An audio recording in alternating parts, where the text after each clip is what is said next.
नमस्कार, सुप्रभात, स्वागत, अभिनंदन एक बार पुनः आप सभी का सबरंग कार्यक्रम में।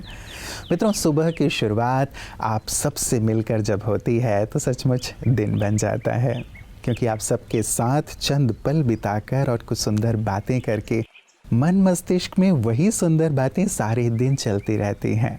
जीवन का लक्ष्य यही है हम सभी का कि हम सब अपनी जीवन को बहुत ही खूबसूरत बनाएं, और खूबसूरत जीवन तभी बनता है जब विचार खूबसूरत होते हैं। यही तो बीज है ना।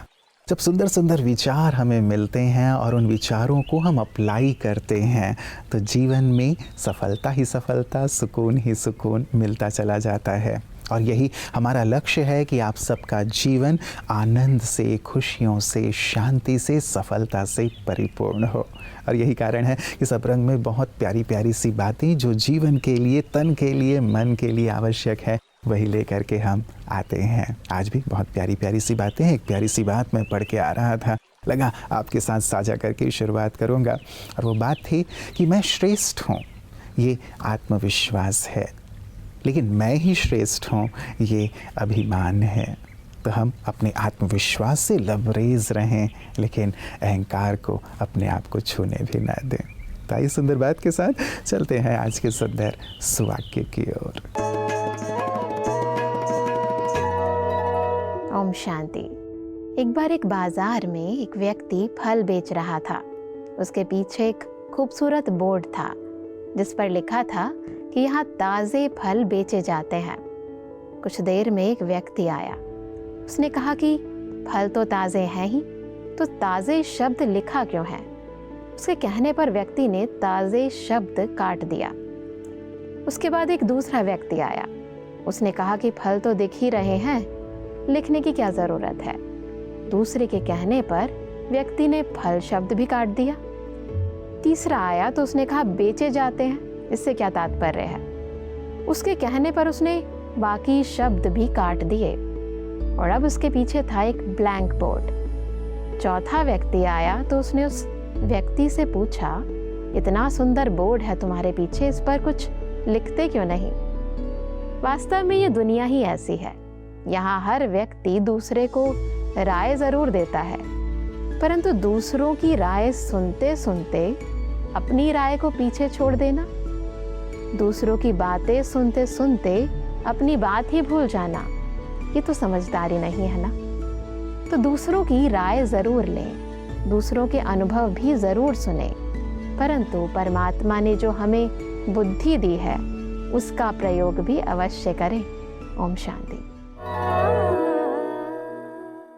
इसीलिए मित्रों, इस बात का ज़रूर ध्यान रखें कि जो हमारे अपने हैं या अपने नहीं भी हैं लेकिन हमारे आसपास के हैं, कोशिश करें कि जब कभी वो ऐसी अवस्था से गुज़र रहे हों तो चाहे हम फ़ोन के माध्यम से या समय होता है तो हम उनके पास जाकर थोड़ा सा वक्त बिताएं, या उनका हाल चाल किसी और से भी पूछ लें, और न भी हो तो अपने मन के सुंदर वाइब्रेशंस उनके स्वास्थ्य के लिए, उनकी हीलिंग के लिए शुभ वाइब्रेशन के तौर पे अवश्य प्रदान करें।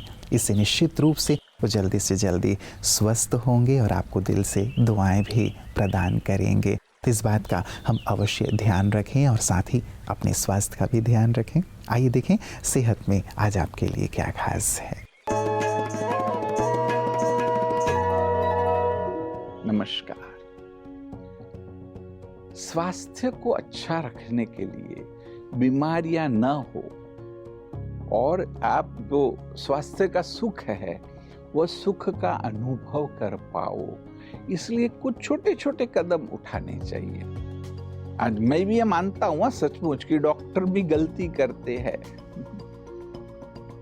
कि भी पहले आपने बहुत बार सुना होगा, हम लोग भी बोलते थे स्मॉल फ्रीक्वेंट मील्स, कि भी बार बार थोड़ा थोड़ा खाओ, लेकिन वो किन के लिए? कि जिनको डायबिटीज है। परंतु जो हमारे जैसे स्वस्थ लोग हैं वो अभी वो पूरा इस पर स्टडी हुई है, it's a Nobel prize winning study, जिसको कहा गया है ऑटोफेजी। तो इसलिए खाने के बीच में गैप रखो जितना भी हो सके। शरीर खुद वास्तव में डिमांड करेगा। मैं कहूंगा कि बल नाश्ता देरी से करो जरूर, यह भी एक प्रूवन चीज है, क्योंकि हमें जो बॉडी का इंजन है ना वो स्टार्ट करना होता है। तो एटलीस्ट करीब 10 बजे 10:30 बजे तक अगर आप सवेरे 6 बजे 6:30 बजे उठे हैं तो थोड़ा भी कुछ फ्रूट खा लो, चलो, तो आपका इंजन एक्टिवेट होगा। और फिर चाहे तो आप गैप भी छोड़ सकते हैं कि जिससे जो इम्पोर्टेंट मैकेनिज्म है वो मैकेनिज्म एक्टिवेट होगी। नमस्कार। सचमुच जो हमारी अंतरात्मा की चाहना है, कामना है, उसे योग के माध्यम से बहुत सहजता से प्राप्त किया जा सकता है, अनुभूति की जा सकती है। और इसी की चर्चा लगातार हम योग एक जीवन दर्शन में कर रहे हैं कि कैसे योग हमें स्वयं से मिला देता है, ईश्वर से मिला देता है और हमारी जीवन की जो मूल आवश्यकता है, सुख, शांति, आनंद, उसे हमें प्राप्त करा देता है। आइए देखें कि आज इस सेगमेंट में आपके लिए और योग की क्या गहन बात है। ओम शांति। योग भारत की प्राचीनतम विद्या है, जिस विद्या का आकर्षण सदियों से अनेकानेक बुद्धिजीवियों को, देश विदेश की प्रजा को यहाँ खींच कर लाता रहा। साथ ही समाधि तक पहुँचना, मन की स्थिरता तक पहुँचना, यह योग का लक्ष्य था। वर्तमान समय पुनः एक बार विश्व अपने स्वास्थ्य के प्रति जागरूक हुआ है, तब चारों ओर योग को भी संपूर्ण स्वास्थ्य के आधार रूप माना जा रहा है। अपने आप से जुड़ने की प्रक्रिया योग है और स्वयं से जुड़ना अर्थात मन और बुद्धि को एक साथ एक स्थान पर जोड़े रखना, जिसका असर हमारे व्यक्तित्व पर, हमारे व्यवहार पर, हमारे चेहरे पर और समग्र इंद्रियों पर पड़ने लगता है। आज व्यक्तित्व लोगों के दिखाई देते हैं जिसमें मन की भावनाएं अलग है, लेकिन व्यावहारिक जीवन की बुद्धि कुछ और कहती है, सिद्धांत कुछ और बने हैं और जीवन की कमजोरियां कहीं और ले जा रही है। तब आंतरिक संघर्ष चलता है और ये आंतरिक संघर्ष या युद्ध मनुष्य को अशांत करता है।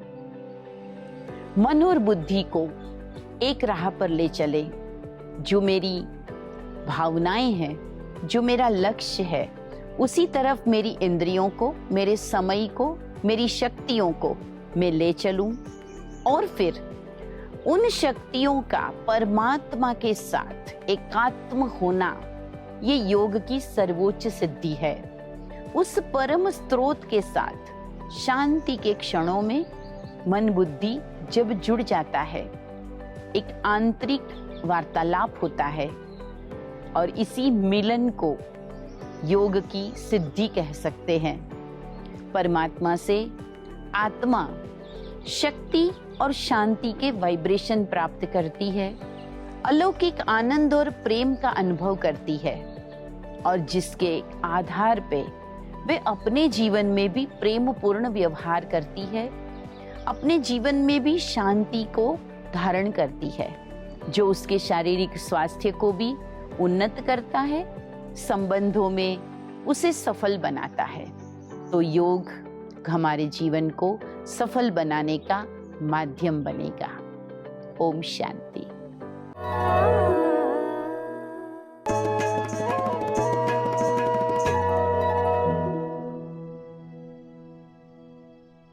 सरल स्वभाव, मधुरता, अथक रहम दिल, सदा यज्ञ प्रेमी, संयम और समर्पण की मूर्ति आदरणीय सरला दीदी जी का जन्म 8 मार्च 1940 में गुजरात के कच्छ जिले में हुआ।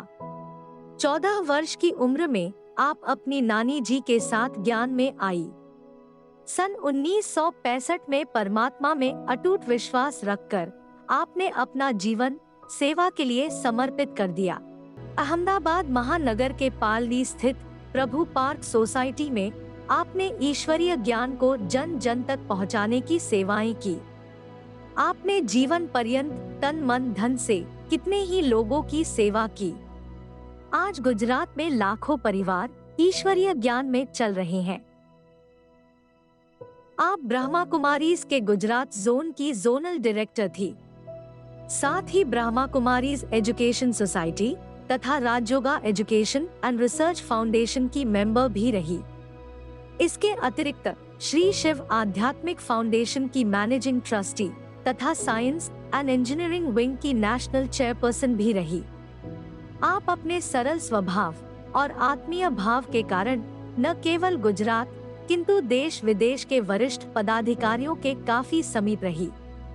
आपने उनकी निस्वार्थ सेवा कर उन्हें यज्ञ और दादियों के करीब लाया। इसी कारण दीदी जी में अपनापन महसूस करके सभी कहते थे, हमारी सरला दीदी। ऐसी ममतामयी सरला दीदी जी 6 जून 2019 को अपने भौतिक शरीर को छोड़ अव्यक्त वतन वासी हो गई।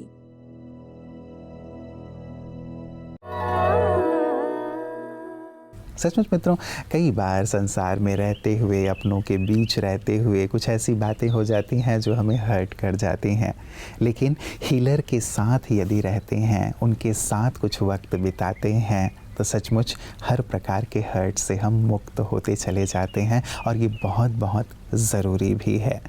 कैसे वो हमें हील करते हैं और कैसे ये हीलिंग हम प्राप्त कर सकते हैं परमात्मा से, राजयोग के माध्यम से, यही सुंदर कला ब्रह्मा कुमारियाँ सभी को सिखा रही हैं। आइए देखें पीस न्यूज़ हाइलाइट्स में कि ये सुंदर बातें, सेवाएं कहाँ कहाँ चल रही हैं। छत्तीसगढ़ के बिलासपुर में स्थित ब्रह्मा कुमारीज प्रभु दर्शन धाम में बच्चों के लिए निशुल्क 3 दिवसीय बाल व्यक्तित्व विकास शिविर का आयोजन किया गया। इस शिविर का मुख्य उद्देश्य बच्चों में चरित्र निर्माण तथा उन्हें आध्यात्मिकता की ओर अग्रसर करना था। कार्यक्रम की शुरुआत सरस्वती वंदना से की गई। शिविर में बीके लक्ष्मी बहन, बीके प्रीति बहन एवं बीके उषा बहन द्वारा अनेक विषयों पर क्लास कराए गए। बच्चों का उमंग उत्साह बढ़ाने के लिए विभिन्न एक्टिविटीज भी कराई गई। एकाग्रता की शक्ति बढ़ाने हेतु बीके मधु दीदी ने पूरी सभा को मेडिटेशन भी कराया। साथ ही वृक्षारोपण के महत्व को बताते हुए सारे बच्चों से पौधे भी लगवाए गए। बीके लक्ष्मी बहन ने पर्यावरण के महत्व को बताते हुए कहा कि हर एक को पेड़ लगाना प्रकृति के लिए बहुत जरूरी है। बीके प्रीति बहन ने सभी बच्चों को एरोबिक्स करवाया।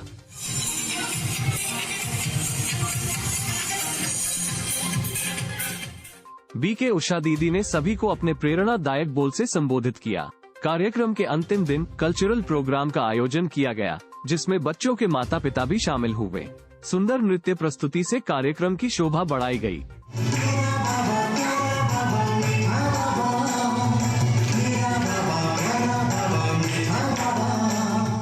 अंत में सभी बच्चों को पुरस्कार भी भेंट की गई। शिविर में कृष्ण भाई, गेंदलाल भाई, अनुभा बहन एवं अन्य भाई बहनों के सहयोग से ये कार्यक्रम संपन्न हुआ। एक भक्त ने भगवान से पूछा कि कैसे करूं तेरी पूजा। भगवान ने मुस्कुराते हुए कहा कि तू खुद भी मुस्कुरा और औरों के मुस्कुराने की वजह बन, बस हो गई मेरी पूजा। कितनी सहज सी और सुंदर सी बात है ना। सचमुच जैसे माता पिता अपने बच्चों के चेहरे पर हमेशा ही मुस्कान देखना चाहते हैं, खुशी देखना चाहते हैं, वैसे ही परमात्मा भी हमारे चेहरे पर, अपने सभी बच्चों के चेहरे पर मुस्कान देखना चाहते हैं। तो क्यों ना हम स्वयं भी मुस्कुराते रहें और औरों के चेहरों पर भी मुस्कान लाने की वजह बने। तो आज सारे दिन मुस्कुराएंगे ना, मुस्कुराते रहिएगा। और इसी मुस्कान के साथ कल पुनः इसी वक्त हम सब आपस में मिलेंगे सबरंग कार्यक्रम में। नमस्कार, ओम शांति।